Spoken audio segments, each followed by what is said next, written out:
Banque mondiale ñëwul d'accord yenn bailleurs internationaux ñëwuñu waaye nag il faut que ñu jox sénégalais yi li nga xamante ni tey jii nii soxla nañu ko wala boog jàppale leen ci seen dundin ba nga xam ne dañ ci gis seen bopp. loolu moo waral ñu teg plan de redressement économique et social. ñu ne la ci LFI bii nga xamante la ñuy waajal dugal nii plénière LFI 2026 bii loi de finances initiale plan de redressement économique et social dina dugal plus de 730 milliards yoo xamante ni. koppar goo xam ne du doon bor koppar goo xam ne du ñu ko àbb koppar boo xam ne du ñu ko may waaye sénégalais ñoo koy dugalaat ci réew mi. ci naka looloo waral ñu ne la indil nañu la taxe sur les transferts mobile money 1%.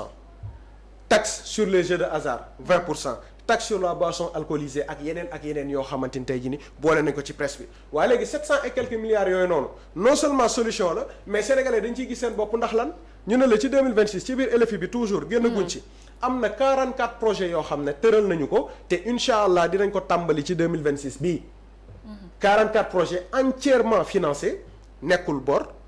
nekkul lu ñu abal nekkul lu ñu may nekkul lu ñu sarax nekkul lu ñu saraxu mais sénégalais ji boppam ñoo ko dugal ci réew mi pour que réew moomu noonu doon loo xam ne lu jag la ci ñoom. tey exemple yi ñu ci gën a mën a citer mooy lan. mais plus de 10 centres de santé yoo xam ne 2026 normalement war naa pare. presque moo koy financé. te d'ici 2035 du moins d'ici 2027 35 centres de santé yoo xamante ni lépp presque moo koy financé donc nekkul koppar boo lépp Dakar Kidira. wàllum train bi nga xam ne ñu ngi ko bëgg a defaraat mais ñun ñëpp xam nañu ne train transport de masse la. aussi bien les personnes aussi bien les marchandises tey ñu ne dañu koy réhabilité waat defaraat ko ba nga xamante ni tey amaana nit ñi dootuñu utiliser ci camions yi di yàq tali bi pour yóbbu ay marchandises wala di dem ak ñëw di cheral mbir yi. mais grâce au train tey jii loolu dinañ ko évacuer. corridor yi lu ci jëm ci wàllum talibeeg yu ni mel plus de 2300 kilomètres de route yoo xam ne presque daf koy financé. mu nekk mbir moo xam ne tamit bu am solo la ci wàllum université yi mais chaque jour nga dégg grève nañu wàllum dortoir. grève nañu wàllum restaurant. grève nañu wàllum campus pédagogique. mais loolu noonu yëpp ay chantier ngi fi Sine Saloum mu ngi fi daaw grève nañ ba bëgg a dee. Assane Seck Ziguinchor grève nañ ba bëgg a dee. Université Sénégal oriental dañu koy dégg rek may gisaguñ ko mais loolu noonu yëpp dañ ko dugal ci biir plan de redressement économique et social encore une fois je rappelle que koppar gii nga xam ne lañ koy financé nekkul bor maanaam Sénégal ñu mën a comprendre leen lu simple grâce aux presses dinañu financé ñett ci ay université yoo xam ne yu dëggu la 2026 dinañ ko mettre en exercice Dakar Kidira dinañ ko ci def 10 centres de santé yoo xam ne d'ici 2026 bi ñu jëm nii dinañ ko daal di tabax te loolu noonu yëpp du leen jar dara loo xam ne dañu koy fayaat ëllëg mais koppar gi ñuy génnee ndànk-ndànk 1% 20% ainsi de suite donc looloo waral tey ji le premier ministre ne leen li nga xamante ni moo jëm ci wàllum aspect économique bi le dëgg la fekk nañ fi problème waaye nag taxul ñu sëngeem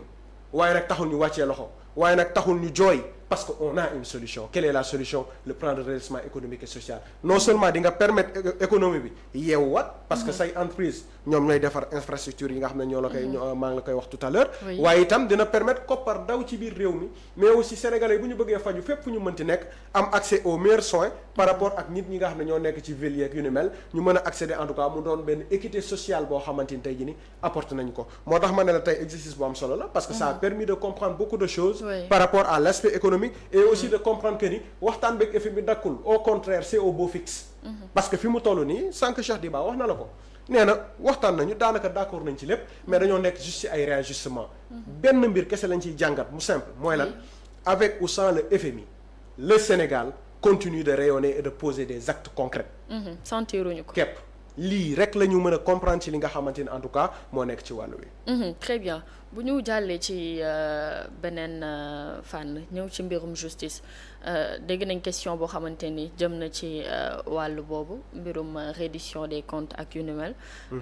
premier ministre fàttali ni le temps de la justice n'est pas le temps des hommes bokk na ci kàddu yim ci yëkkati jëm ci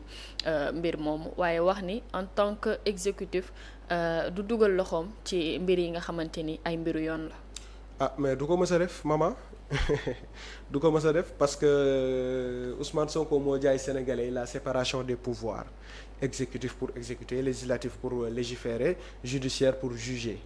xam nga tey ce n'est pas pour rien qu'on nous dit que le Sénégal est une république te dafa am benn kàddu boo xam ne boo dégloo tuuti ci ay kàddoom sax préciser na ko nee na d'accord le temps des justices n'est pas le temps des hommes waaye sénégalais dañoo war a yëg ne ñun kat ñu ngi nekk ci tànku teg dëgg ñun kat ñu ngi ci tànku respecter suñuy kàddu te pour man foofu moo ëpp solo parce que d'ailleurs Tafsir Thioye nee na ko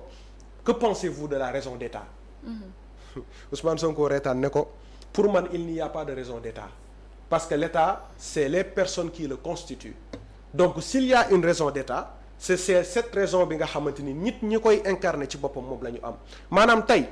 mënuloo nekk ak sénégalais yi parce que justice on en a beaucoup parlé depuis 2019 ba tey ñu ngi wax justice waa tey justice boobu ñu doon kaas mais ñoom Pastef moom Ousmane Sonko ak i nitam dañoo ne woon bu ñu ñëwee dañuy rendre justice aux sénégalais li nga xamante ni leerul li nga xamante ni tey jii ay rapport la li nga xamante ni ay dossier la mais dañ ko teg sur la table cette justice là def ci li nga xam ne li ci war a def ngir mën a apporter des éclaircissements donc bu fekkee ni ñoom ñoo waxoon loolu ñu ñëw nekk au pouvoir ñi gis ni kat peut-être dañuy tâtonner wala boog dañuy dem justice à deux vitesses wax yu ni mel dafay waroo kaddu par rapport ak ce qui est réellement loolu moo waral Ousmane Sonko ne la d'accord ce n'est pas le temps de la justice n'est pas le temps des hommes mais nag il faut que nit ñi gis ni kat yow yaa ngi ci tànku teg justice te nag bu ñu mës a fàtte moom ci boppam mooy ñaax boppam mu ne bu ñu mës a fàtte li ñu diglante ak sénégalais yi bu ñu mës a fàtte li nga xam ne wax nañu ko sénégalais yi parce que nag dañu leen ne bu ñu ñëwee dinañ apporter des changements tey rapport yi nga xam ne mu ngi nekk sur la table moom Ousmane Sonko citel na la ay rapport FERA FDDTT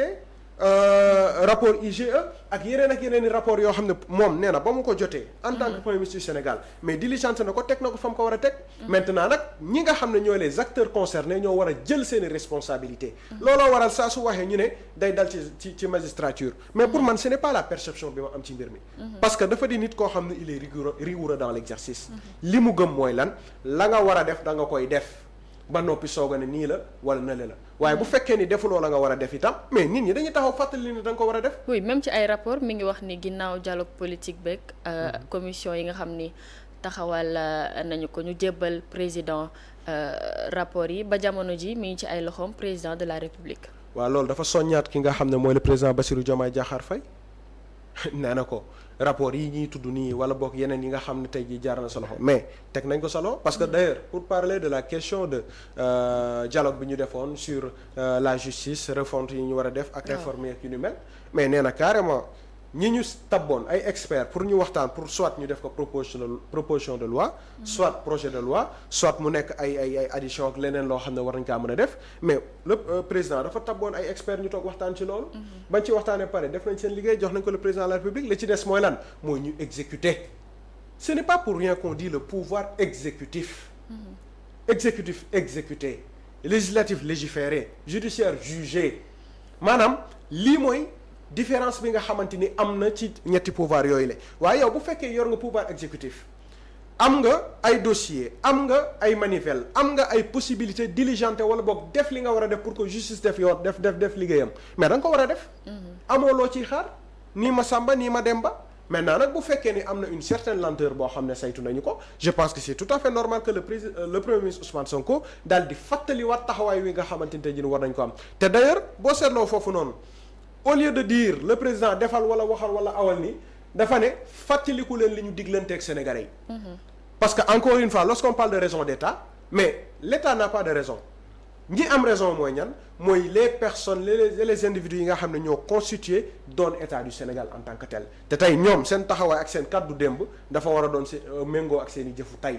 moo tax nag ci wàllu woowu noonu li mu ci wax dafa leer nañ mooy que justice la mu war a def en tout cas moom la nga xamante ni tey jii ni toll na ci wàllam dana ko def ba mu mat sëkk te am na yaakaar ni itamit ministère de la justice bi fi nekk itam dana def wàllam ba mu mat sëkk waaye nag la nga xam ne ça va du ressort du président Bassirou Diomaye Diakhar Faye des magistrats ak le pouvoir judiciaire en tant que tel pour man ñoom ñoo ci war a def liggéey bi war ñoom ñoo ci war a am fulla bi mat def la nga xam ne war nañ ko def parce que bu dul dara dañ ko diglante ak sénégalais yi te encore une fois je le rappelle le président Bassirou Diomaye Diakhar Faye dafa dem di campagne ab góor gu màgget dab ko jël bale mooy bale bi ngeen di gis jébbal ko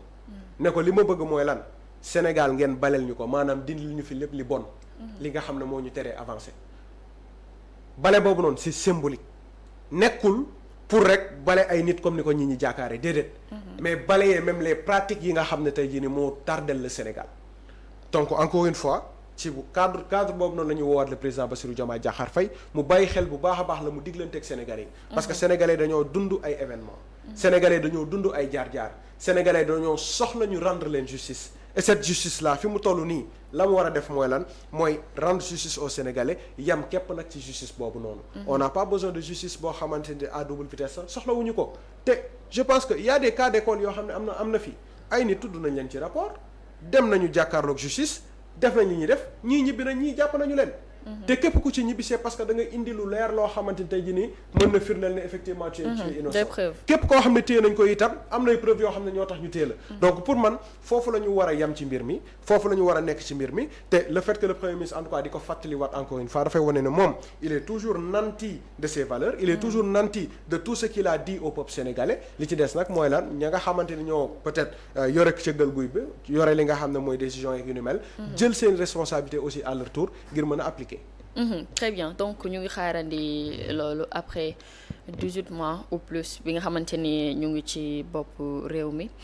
ñu xaar les actes yi nga xamante ni ñoo ci war a topp comme ni nga ko waxee mu nekk des promesses électorales yoo xam ni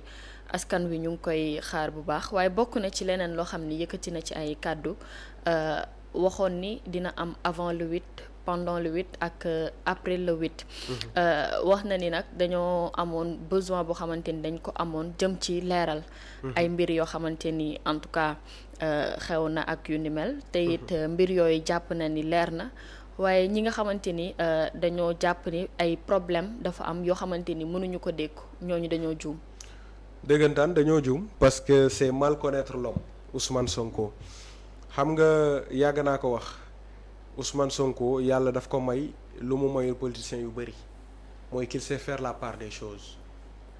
Ousmane Sonko il sait faire la part entre la politique et les politiques de développement parce que bu dul dara c'est le premier ministre de l'État du Sénégal donc il est appelé à coordonner l'équipe gouvernementale ngir ñu mën a indi ay réalisations yu satisfaire le peuple sénégalais avant le 8 Ousmane Sonko dafa nekkoon ci situation mooy lan mooy il a senti que la ñu waxtaanee woon la ñu tënkoon la ñu gisoon comme projet te ñu tëral ko am nuñ ko war a doxewut noonu il y a eu des manquements il y a eu des égarements il y a eu des choses yoo xamante ni tey jii ça ne coïncidait pas avec le projet Ousmane Sonko dékk ko ba à un certain moment gis ni kat man li ñu taxoon a jóg dëggantaan dafa mel ni fi mu toll nii ñu ngi commencé bàyyi yoon bi jël beneen yoon et pire encore système bi ñu doon xeex ñoom en tant que tey posture anti-système bi ñu yoroon dañoo gis ne dafa am benn recyclage bu commencé am maanaam les mêmes méthodes les mêmes personnes les mêmes modus operandi la ñu commencé di incrémenter waat ci li nga xamante ni tey jii mooy état du Sénégal Ousmane Sonko ne taxawut seetlu jot na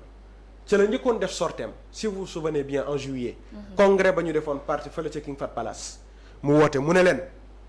ñun kat dañoo waxante ak sénégalais lii ak lii ak lii ak lii ak lii donc nag il faut que ñu dox ci jëf ci wax ci ba sénégalais xam ne ci loolu lañ ne leneen lu ñu def rek war nañu kàddu te waruñu parce que sénégalais dañoo am yaakaar si ñun boobu artu na wax na ca wax ji nga xam